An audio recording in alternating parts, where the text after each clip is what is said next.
Hey, what's going on, guys? Welcome back to another video. Today I want to discuss the importance of liquidity in your Pokemon cash and just having a lot of cash on hand to buy stuff and when to buy stuff and this and that. I think it's really important knowing when to buy, what to buy, and everything like that.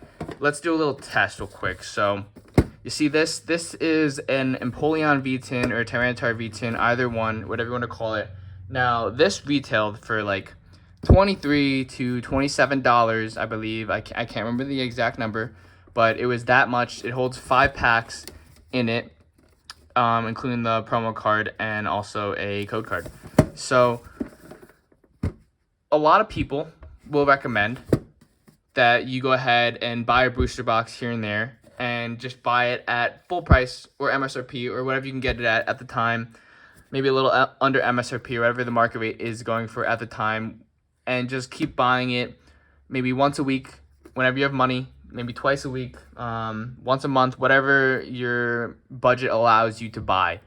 Now, I can get behind that in the fact that you're going to probably get a wider variety of items that can go up in the long run, such as like you buy a booster box of every set. Some might take off faster than others, and they really never lose money, this and that.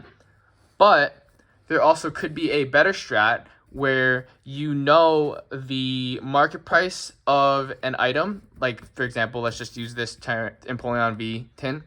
You know it's around $25, and you know the bottom point, like how cheap can you really get this, is around maybe $2.50 per pack, or so $2.50 per pack would be approximately like $12.50 plus the tin, I guess, and the card. So the bare minimum you're probably going to be paying for this is around $15.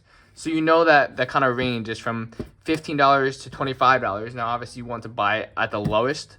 And then when can you really get those deals? Obviously, not in the beginning. In the beginning, you're going to pay the most, and then later on, maybe in the end, it might be cheaper, or it can go up. So you're kind of playing a timing game, because you don't really know when the price of the item will go up or down, and that you kind of have to predict. Here's how I kind of look at it. When it starts releasing, that's when it's going to be at its semi-peak. So it's like, say this is at $25. We'll just use this as an example.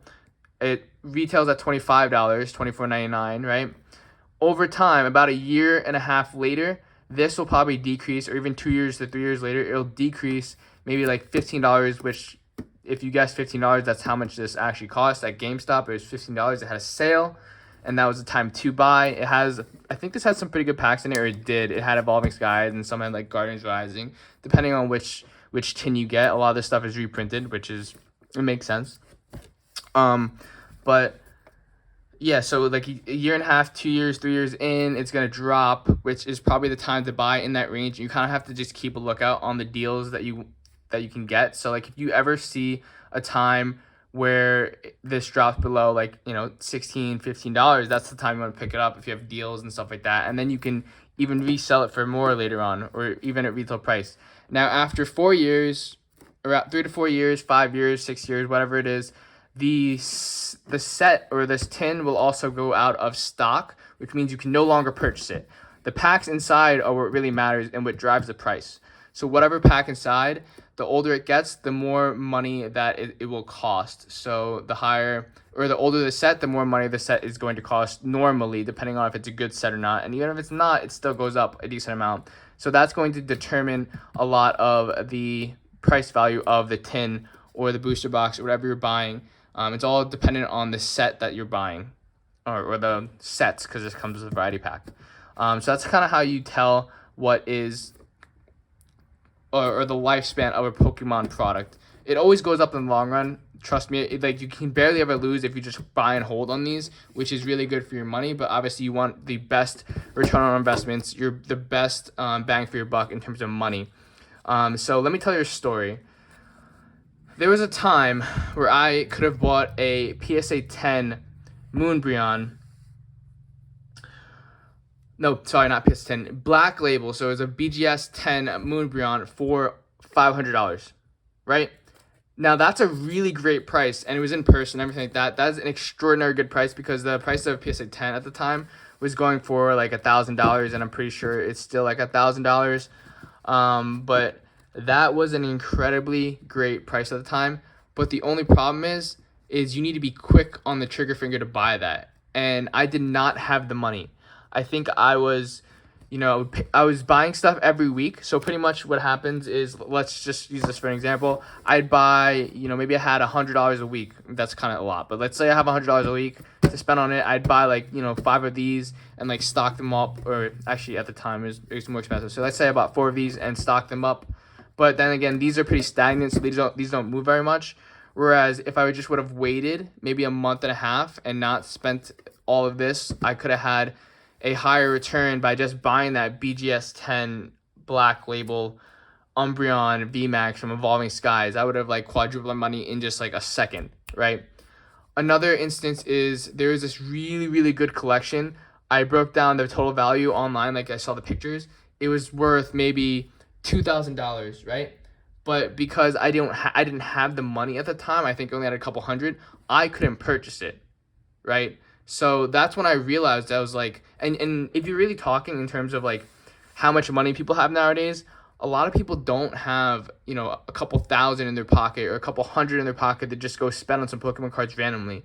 A lot of people are just buying product as they have the money. So, say they have a couple, 20s left over after their paycheck, or a couple hundred left over after their paycheck. They're going to go to the store, they're going to buy whatever they can, and they're going to store it away or open it and this and that. But say you were to just hold off, like you're not buying every single week, or you're not quote unquote investing in booster boxes every single week. If you were to take that money and just put it on the side, so it's have it in cash, liquidity on it, and then wait your time to buy it at the right time. Say there's a super sale going on a site, or like GameStop has their, buy one get one free, or buy one get two free like Pokemon products, then that's the time to attack. Or when TikTok has their, 30% off, 50% off sales, or back to school sales, they have like 30% off, plus you can use other coupons.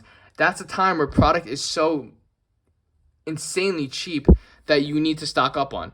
You could buy, maybe like you have like $70 a booster box, $50 a booster box, or whatever it is. You can buy like 10 of those instead of buying like 10 of these, you know what I'm saying? Or like 20 of these, which those will go up more in the long run. Back in the day, I think Chilling Reign, you could have bought a box of Chilling Reign every single week, and all that, but you would have got a dollar cost average price, which is like the average price, but you wouldn't have got the lowest price point. So this is really unlike the stock market, because you can kind of time the Pokemon market, because there's a lot of data behind it. You can time it better than you could time the stock market, because you can't really time the stock market. It's impossible. But you kind of know the cyclical cycle of Pokemon, so you can know when it's going to be the lowest. Of course, there are outliers when the set is just insane, like Evolving Skies, and it never goes down, but you have to kind of look out for that too. There's telltale signs of how to look out for that. Mainly just artwork is also like a telltale sign, demand and stuff like that, how wanted it is. But the whole point is, you can be like everyone else and say like you would take $100 a week and invest it into whatever Pokemon product you want to, or just buy whatever Pokemon product you want to. But my approach, and I've changed it over the past couple months, is I am just holding on to my money, because I already have a base level of product or cards that I really, really like. And I'm not FOMOing over anything. I'm kind of just waiting, sitting back, and kind of striking when the time is right. So, for example, these Tyranitar V-Tins, they were literally $25 all over the place all the time. I waited until GameStop had like a 1 week sale, right, where they dropped everything to $15 and free shipping, and you can use your buy one get one free too. So in turn, these were like $8 or something like that, or like $10 or something, really, really cheap. That is the time to buy a lot. Now, you don't really get the product that you really want. Like, yeah, you don't get like Brilliant Stars booster box, Evolving Skies booster box, sure. But you still get product that you can make a profit on, or you don't really lose on, right? You can always sell it back for more.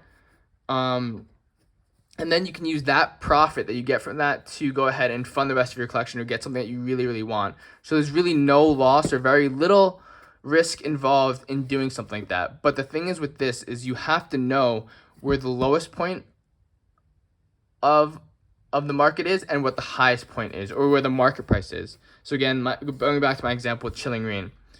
Okay, so we know when the box first came out, even though they retail at $144, which is like $4 a pack, you can get it at like 120 or 100 at the time.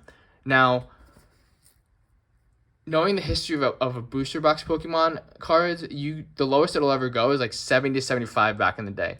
That's less than like $2 a pack, pretty much. You get $2 a pack, that's the lowest it's gonna go. You could have bought a ton of Chilling Reign back in the day for $70 a box or $75 a box. That's the time to load up. If you had no funds, no money, you couldn't do any of that. So my recommendation is, just take it easy.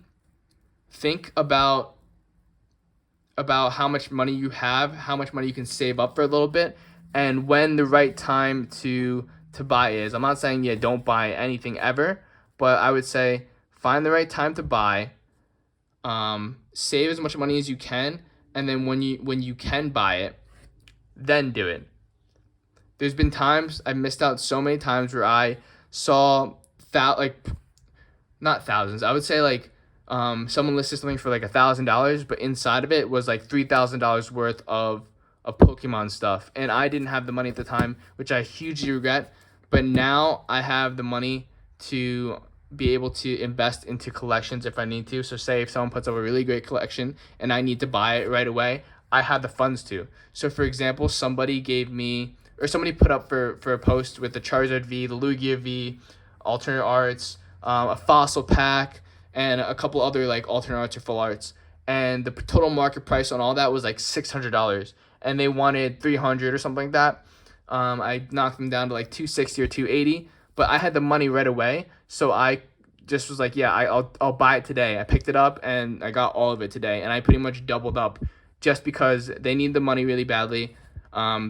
Whether due to like certain circumstances. I'm not saying take advantage of it, but like you kind of want to help them, but also like help yourself at the same time. So it's a win-win. They need the money really badly. You provide the money. You have the funds, and then therefore you also get the win in the long run. You're just getting the money later on. It's kind of like payment on interest and stuff like that. So hopefully that makes a lot of sense. Again, I would love to hear your guys' strategies or what you prefer.